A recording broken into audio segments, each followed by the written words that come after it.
Hello everyone, I welcome you all to Study Neeti. आज के session में हम लोग करने वाले हैं coding decoding, which is basically for your SBI PO prelims examination.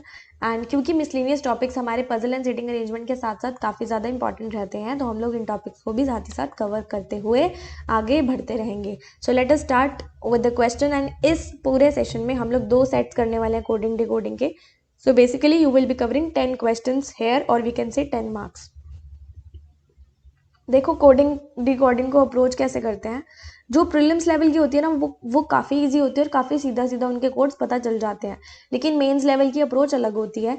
तो मेंस लेवल की भी अगर आपने करनी है तो उसकी भी सेपरेट वीडियोस अवेलेबल है, वहाँ से कर सकते हो। आपको करना क्या है, ये जितनी भी लाइन्स है ना, इनको आपको लिखना शुरू करना है। जैसे फर्स्ट लिखी, बैंक्स आर। अच्छा, यहाँ पे ना मैं तो पूरा पूरा लिख रही हूँ, लेकिन आपको यहाँ पे शॉर्ट वर्ड्स अपनाने हैं। कैसे? अगर बैंक्स है तो BAN लिख दो, RDIG लिख दो, TOD लिख दो। तो आप पूरा पूरा मत लिखना, तो इससे आपका टाइम जो है वो सेव हो जाएगा। यहाँ पे तो मैं पूरा लिखूंगी बिकॉज आपको ऐसे समझ नहीं आया तो फिर प्रॉब्लम हो जाएगी। अब सेकेंड लाइन से आपको ये देखना है कि इस फर्स्ट लाइन में क्या कोई वर्ड रिपीट हो रहा है इस लाइन का। जैसे मनी नहीं आया तो मनी को आप अलग करके लिख दो। उसके बाद ट्रांसफर भी नहीं आया तो ट्रांसफर को भी आप अलग करके लिख दो। फिर थ्रू भी नहीं आया, और फिर हमारे पास क्या आ रहा है, बैंक्स। तो बैंक्स आया, बैंक्स के नीचे आप ये वाला साइन लगा दो, मतलब ये रिपीट हो रहा है। फिर नेक्स्ट में देखो, डिजिटल मनी इजी टुडे। तो डिजिटल आ गया, मनी भी आ गया, टुडे भी आ गया। इजी नहीं आया तो इजी हम लोग यहाँ पे लिख देते हैं। उसके बाद क्या आया, today we have leave. Today आ गया, वी नहीं आया, हैव भी नहीं आया, और लीव भी नहीं आया, है ना। तो इसको हमने यहाँ पे लिख दिया। अब आपने सिंपली क्या करना है, इन सभी को अपने से अलग अलग कर देना है। क्यों? क्योंकि इसका लॉजिक आपको बाद में समझ में आएगा कि हम लोग कोड्स कैसे निकालेंगे। क्लियर? अब देखो, हमने इस लाइन के तो कर लिए, लेकिन हमने ये कोड्स अभी तक सिंप्लीफाई करके नहीं लिखे हैं। तो कोड्स को भी आपको लिखना पड़ेगा, क्योंकि नीचे स्पेस इतनी नहीं है, तो मैं ऊपर लिख देती हूँ। आपको यहाँ पे देखो, जो कोड्स लिखे हैं वो आप उसी तरीके से लिख दो। और फिर देखो कौन कौन सा रिपीट हो रहा है। DI नहीं है, KI है, SI नहीं है, FI भी नहीं है। उसके बाद SI ZI, SI है, TI भी है, और BI नहीं है। और उसके बाद GI XI, GI नहीं है, XI भी नहीं है, VI भी नहीं है, और ZI हमारे पास है। तो इसको भी आप एक दूसरे से अलग अलग कर दो। Very simple, clear, easy. अब देखो, यहाँ पे हमने क्या करना होता है, कोड्स बताने होते हैं हर एक वर्ड के। तो पहली लाइन में आपको ये पता है कि मेरे पास इतने सारे वर्ड्स हैं, उसके नीचे देखो आपके पास कितने रिपीट हो रहे हैं। बैंक्स के नीचे सिर्फ सेकेंड लाइन में ही रिपीट हो रहा और कहीं नहीं हो रहा। सेम एज आप इसी पहली लाइन को देखो, ऐसा एक कोड ढूंढो जिसमें सेकेंड लाइन में ही रिपीट हो रहा हो और किसी में रिपीट ना हो रहा हो। तो यहाँ पे आपको KI दिख रहा है, जो कि सिर्फ सेकेंड लाइन में आ रहा है, उसके बाद नहीं आ रहा। तो बैंक का कोड क्या हो जाएगा, KI हो जाएगा। इसी तरीके से डिजिटल जो है वो सिर्फ और सिर्फ फर्स्ट लाइन और थर्ड लाइन में आ रहा है। यहाँ पे भी वैसा ही एक कोड देख लो, तो TI भी सिर्फ और सिर्फ फर्स्ट लाइन में और थर्ड लाइन में आ रहा है। तो इसको आप क्या करोगे, अच्छा टुडे भी आ रहा है ना, टुडे दोनों में आ रहा है, तो डिजिटल का कोड क्या हो जाएगा, TI हो जाएगा। टुडे का देखो, यहाँ पे टुडे जो है वो सेकंड में नहीं आ रहा, बाकी दोनों में आ रहा है। तो यहाँ पे ZI भी देखो सेकंड में नहीं आ रहा, बाकी दोनों में आ रहा है। मतलब टुडे का कोड क्या हो जाएगा, ZI, और बचा हुआ कोड पहली लाइन का क्या हो जाएगा, LI। समझ में आ गया? अब मनी का देखो, सिर्फ और सिर्फ थर्ड लाइन में आना चाहिए। तो यहाँ पे सिर्फ और सिर्फ थर्ड लाइन में क्या आ रहा है, SI आ रहा है। तो मनी का कोड क्या हो जाएगा, SI हो जाएगा। अब ट्रांसफर और थ्रू के नीचे कुछ भी नहीं है, और यहाँ पे भी DI और FI के नीचे कुछ भी नहीं है। तो हम लोग क्या बोल सकते हैं कि ट्रांसफर और थ्रू दोनों के कोड्स या तो DI हो सकते हैं या FI। मतलब अगर ट्रांसफर का कोड DI है तो थ्रू का FI हो जाएगा, अगर थ्रू का DI है तो ट्रांसफर का FI हो जाएगा, वाइस वर्सा। अभी हम लोग कुछ कह नहीं सकते। थर्ड लाइन में सिर्फ एक ही वर्ड है और यहाँ पे भी एक ही कोड है, मतलब इसका कोड क्या हो जाएगा, BI हो जाएगा। और इन तीनों के कोड्स हमें नहीं पता, GI XI VI, यहाँ पे भी कोई भी रिपीटेशन नहीं हो रही है। मतलब इन तीनों के कोड्स क्या क्या हो सकते हैं, GI या फिर XI या फिर VI। जब तक कोई भी हमें पर्टिकुलर इन्फॉर्मेशन नहीं पता हम लोग नहीं डिटरमाइन कर सकते हैं। तो यहाँ से हम लोगों ने एक्सट्रैक्ट किए इनके कोड्स। अब इसके आगे क्वेश्चंस होते हैं, उन क्वेश्चन से हमें कोड्स को देखते हुए आंसर्स निकालने होते हैं। जैसे पहला क्वेश्चन क्या है, what is the possible code for easy for transfer. तो हमें इजी का कोड भी देखना पड़ेगा, फोर का भी देखना पड़ेगा, ट्रांसफर का भी देखना पड़ेगा। सबसे पहले यहाँ पे देखो इजी का कोड ऑलरेडी हम निकाल चुके हैं, मतलब BI है ना।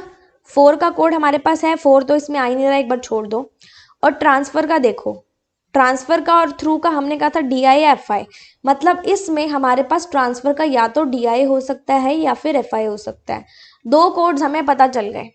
तीसरा वर्ड हमारे पास है ही नहीं, किसी भी लाइन में नहीं था, मतलब इसका जो कोड आएगा ना फोर का, वो इन कोड्स में से कोई भी कोड नहीं हो सकता।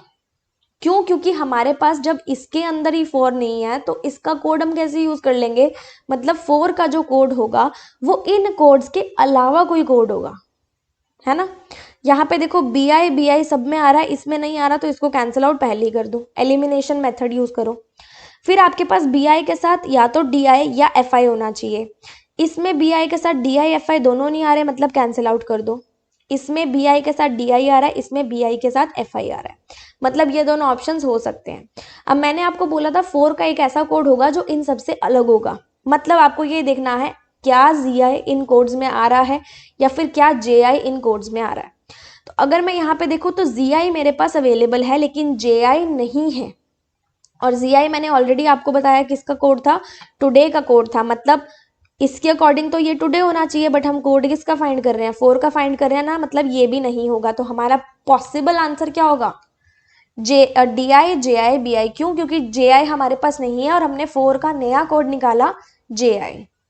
अब नेक्स्ट क्वेश्चन देखो, उन्होंने बोला है इफ बैंक्स हैव मनी का कोड हमारे पास ये है, तो हमें कोड बताना है लीव का। यहाँ पे देखो हमें किस किस के कोड्स पता है वो हमें बताने हैं। क्या हमें बैंक्स का कोड पता है? यहाँ पे बैंक्स का कोड हमें पता है KI है। क्या हमें हैव का कोड पता है? यहाँ पे हैव का कोड हमें यहाँ पे नहीं पता है, डिटरमाइन नहीं हो रहा है यहाँ से। क्या हमें मनी का कोड पता है? मनी का कोड हमें पता है SI है, ठीक है। और उसने बोला है बैंक हैव मनी का कोड है GI SI KI, जिसमें से ऑलरेडी हम निकाल चुके हैं कि मनी का कोड SI है और बैंक का कोड KI है। तो बचा हुआ कोड किसका होगा हमारे पास? बचा हुआ कोड किसका होगा हमारे पास? हैव का। हैव का कोड हमने क्या निकाला है? GI। तो उसने किसका कोड पूछा है? लीव का कोड पूछा है।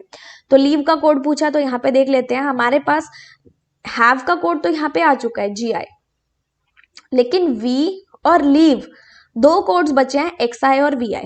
ना तो हमें पता है कि V का XI है या फिर VI है, ना ही हमें पता है लीव का। तो क्या इस क्वेश्चन में हम लोग लीव का कोड डिटरमाइन कर सकते हैं? नहीं कर सकते, मतलब आंसर क्या होगा? ऑप्शन नंबर E हो जाएगा, कैन नॉट बी डिटरमाइन, क्योंकि हमारे पास दो कोड्स हैं जिनके कोड्स हमारे पास डिटरमाइन नहीं हो पा रहे हैं। अब आगे उसने पूछा है ट्रांसफर का कोड क्या है। तो ट्रांसफर का कोड अगर मैं देखूं तो क्या मुझे यहाँ पे पता है ट्रांसफर का कोड? ट्रांसफर का कोड मेरे को ये पता है कि या तो DI हो सकता है या FI हो सकता है। डिटरमाइन मैं कुछ भी नहीं कर पा रही हूँ। ऑप्शंस में देख लो, हमारे पास एक ऑप्शन अवेलेबल है इधर DI और FI, तो हाँ ये सही है, DI भी हो सकता है FI भी हो सकता है। आगे देखो कोड फॉर SI पूछा है कि SI किसका कोड है यहाँ पे, तो क्या हम यहाँ से डिटरमाइन कर सकते हैं SI का कोड?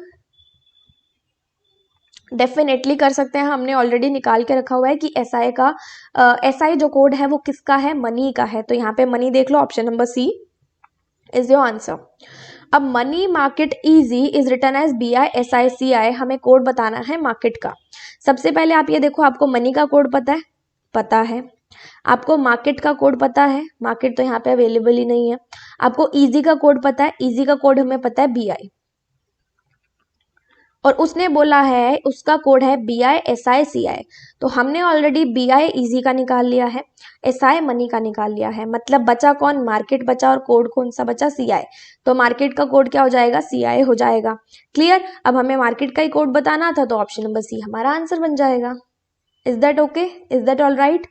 सब अच्छे से हो गया? नेक्स्ट क्वेश्चन पे चले। नेक्स्ट क्वेश्चन भी सेम तरीके से करना है, हमें लिखना शुरू करना है। इसमें मैं थोड़ा सा शॉर्ट वर्ड अब ना लूंगी क्योंकि आपको अब थोड़ा सा आइडिया लग गया होगा। सबसे पहले चैलेंजिंग है, फिर वर्ल्ड है, फिर इकोनॉमी है, फिर नाउ है। उसके बाद इकोनॉमी हमारे पास रिपीट हो रहा है, बैड नहीं है, करंट नहीं है, इशू नहीं है, लिख दिया उसको मैंने ऐसे। करंट वर्ल्ड लुकिंग गुड, तो यहाँ पे करंट आ जाएगा, वर्ल्ड आ जाएगा, लुकिंग नहीं है और गुड भी नहीं है। उसके बाद हमारे पास लुकिंग गुड चैलेंजिंग विद, तो लुकिंग गुड यहाँ पे आ गया और चैलेंजिंग यहाँ पे आ गया और विद हमारे पास इधर आ गया। अगला स्टेप क्या था, आपको सबको सेपरेट कर देना है। चारों लाइंस को हमने क्या कर दिया, सेपरेट कर दिया। अब कोड्स को हमने ये दिखाना है कि कौन सा रिपीट हो रहा है कौन सा नहीं हो रहा है। तो यहाँ पे कोड्स लिख लेते हैं, एस के, आर के, टी के, एन के, उसके बाद पी के, जी के तो सब में आ रहा है तो हम लोग इसको ऐसे ही देख लेते हैं, एस और हमारे पास क्या आ रहा है, एफ। उसके बाद एन और एम, एन हमारे पास है, एम हमारे पास नहीं है। पी और वी, पी भी हमारे पास है, वी नहीं है तो वी हम लोग यहाँ पे लिख देते हैं। फिर आ जाएगा वी के, एम के, आर के भी है हमारे पास और डी के नहीं है तो डी के मैंने यहाँ पे लिख दिया। अब उसके बाद कौन सा स्टेप था, सबको हमने सेपरेट कर देना है। कर दिया सेपरेट। अब कोड्स डेटरमाइन करने हैं तो कोड्स हम लोग यहाँ से डेटरमाइन कर लेते हैं। सबसे पहले देखो चैलेंजिंग है, ना तो सेकंड लाइन में आया ना थर्ड लाइन में आया, सीधा फोर्थ में आया है। और यहाँ पे आर के भी है, ना तो सेकंड में आया ना ही थर्ड में आया, सिर्फ फोर्थ में आया है। मतलब चैलेंजिंग का कोड यहाँ पे क्या बन जाएगा, आर के। वर्ल्ड जो है सेकंड में नहीं आया, थर्ड में आया, फिर फोर्थ में भी नहीं आया। यहाँ पे हम लोग देख सकते हैं एन के भी है जो सेकंड में भी नहीं आया, फोर्थ में भी नहीं आया, सिर्फ थर्ड में आया है, तो इसका कोड क्या हो जाएगा, एन के। इकोनॉमी सिर्फ सेकंड में आया है, यहाँ पे एस के सिर्फ सेकंड में आया, तो इकोनॉमी का कोड क्या बन गया, एस के। मतलब आपको ये देखना है कि इस कोड्स के अंदर क्या सिमिलैरिटी है पैटर्न के अंदर। जैसे नाउ के नीचे कुछ भी नहीं है तो इसमें टीके के नीचे भी कुछ नहीं है, तो इसका कोड क्या हो जाएगा, टीके। क्लियर। उसके बाद बैड करंट इशू, तो करंट सिर्फ थर्ड लाइन में है और यहाँ पे पीके सिर्फ थर्ड लाइन में है, बाकी कोई भी नहीं है, तो हमारा करंट का कोड बन जाएगा पीके। और बैड और इशू का देखो सेम पैटर्न है, दोनों ही ना तो थर्ड में है ना ही फोर्थ में है। यहाँ पे भी जीके और एफके ना ही थर्ड में है ना ही फोर्थ में है, तो बैड और इशू का हमारे पास कोड क्या बन जाएगा,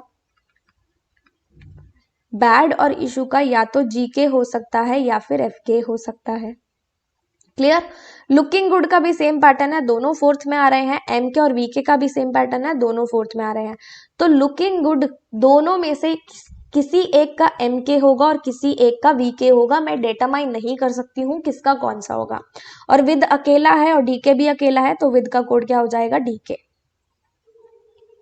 एज सिंपल एज दैट, सिर्फ पैटर्न देखना है। क्लियर। अब हम लोग जंप ऑन करते हैं अपने क्वेश्चंस पे। पहला क्वेश्चन क्या कहता है, what is the code for looking. Looking का कोड क्या है, और यहां से हमने देखा था हमारे पास लुकिंग और गुड इन दोनों का कोड डेटरमाइन नहीं हो रहा, बट हमें ये पता है कि इन दोनों में से एक का कोड एम के है और एक का वी के है। इधर अपने पास ऑप्शंस में अगर देखूं तो आपके पास एक ऑप्शन अवेलेबल है इधर एम के और वी के, तो हम भी तो यही बोल रहे हैं ना, या तो एम के हो सकता है या फिर वी के हो सकता है, तो दिस वन इज ट्रू। आगे देखो, द इश्यूज आर वरिड, ऐसा कुछ लिखा गया है, हमें कोड बताना है बैड का। क्लियर। सबसे पहले देखो द का कोड है आपके पास, द का कोड आपके पास नहीं है। इश्यूज का कोड है आपके पास, इशू का कोड भी नहीं है, जी के या फिर एफ के है, तो यहाँ पे हम लोग जी के या फिर एफ के लिख लेते हैं। आर का कोड है आपके पास, आर का भी नहीं है आपके पास। वरिड का कोड है आपके पास, वरिड का भी नहीं है आपके पास, है ना, कोई बात नहीं, तो वरिड का भी नहीं है। हमें कोड बताना है बैड का, और इधर से हमने देखा था बैड का कोड या तो जी के हो सकता है या फिर एफ के हो सकता है, और इधर उसने ऑलरेडी दे दिया कि इश्यूज हैं और उसका कोड क्या है, जी के है। हम बैड और इशू में कंफ्यूज थे ना, या तो जी के होगा या एफ के होगा, किसी एक का जी के होगा किसी एक का एफ के होगा। और अगर मैं इसमें देखूं तो उसने ऑलरेडी यहाँ पे जी के दे दिया है और यहाँ पे इश्यूज दे दिया है, मतलब अगर इश्यूज का कोड जी के हो जाता है तो फिर बैड का कोड क्या बन जाएगा, F K. Option number B is your answer. Clear. यहाँ पे हम लोग कैन नॉट बी डेटरमाइन नहीं कर सकते थे बिकॉज उसने सीधा सीधा हमें बता ही दिया। अब हमें बताना है कि ये कोड्स किस वर्ड्स को रिप्रेजेंट करते हैं।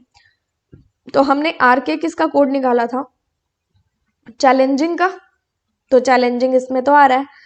चैलेंजिंग है या चैलेंज है? चैलेंजिंग है, तो चैलेंजिंग इसमें आ रहा है, बाकी किसी में नहीं आ रहा है, इनको तो कट ही कर दो आप। ओके, उसके बाद एम के, उसके बाद एम के देखना है, तो एम के यहाँ पे हमारे पास या तो लुकिंग है या फिर गुड है, हमें इन दोनों में से किसी का नहीं पता है। कोई बात नहीं, या तो लुकिंग आ सकता है या गुड आ सकता है, इसमें गुड आ रहा है। और एन के देखना है, तो इसमें यहाँ पे एन के अगर मैं देखूं तो एन के मैंने किसका कोड लिखा था? वर्ल्ड का। किसका लिखा था? वर्ल्ड का। तो यहाँ पे वर्ल्ड तो हमारे पास आ ही नहीं रहा, वर्ल्ड तो हमारे पास यहाँ पे आ ही नहीं रहा, मतलब यहाँ पे हमारे पास वर्ल्ड अगर होता तो ये ऑप्शन सही हो जाता। अब वर्ल्ड नहीं है तो हमारा ऑप्शन क्या बन जाएगा? नन ऑफ दीज, क्योंकि कोई भी अवेलेबल नहीं है। क्लियर? यहाँ पे ये बन सकता था अगर यहाँ पे चैलेंज ना होता तो। क्यों? यहाँ पे हमारे पास चैलेंजिंग है तो हम लोग वर्ड्स को मॉडिफाई नहीं कर सकते हैं, चैलेंज तो अवेलेबल है ही नहीं, तो ये भी सीधा ही कट गया था। इसमें आप कंफ्यूज मत हो जाना। एफ के का कोड पूछ रहा है कि एफ के किसका कोड है, तो यहाँ पे देख लेते हैं। एफ के हमारे पास या तो बैड का हो सकता है या इशू का हो सकता है, तो इधर हमारे पास ऑप्शन नंबर ई अवेलेबल है, इधर इश्यूज और बैड, तो ये सही हो जाएगा। गुड वर्ल्ड का देखना है, तो गुड हमारे पास, गुड का कोड है हमारे पास, गुड का कोड या तो एम के हो सकता है या फिर वी के हो सकता है, और वर्ल्ड का कोड हमारे पास एन के है, मतलब एक तो पता ही है, तो एन के तो आएगा ही आएगा। इसको भी कैंसिल आउट कर दो, इसको भी कर दो और इसको भी कर दो। साथ में हमारे पास या तो एम के या फिर वी के होना चाहिए, तो इधर वी के हमारे पास साथ में आ रहा है, तो ऑप्शन नंबर ए आपका आंसर बन जाएगा। तो ये हमारे कुछ क्वेश्चंस थे, 10 क्वेश्चंस थे, मतलब 2 सेट्स थे कोडिंग डिकोडिंग के। आई होप आपको अच्छे से समझ में आ गए होंगे। एंड अगर आप लोग इस तरह के क्वेश्चंस भी और प्रैक्टिस करते रहोगे तो बहुत ईजी हो जाएगा करना। एंड डेफिनेटली ऐसा क्वेश्चन आपका आ सकता है प्रीलिम्स एग्जामिनेशन में और 5 नंबर पक्के करवा के जा सकता है। So keep practising, stay tuned, good luck and stay happy.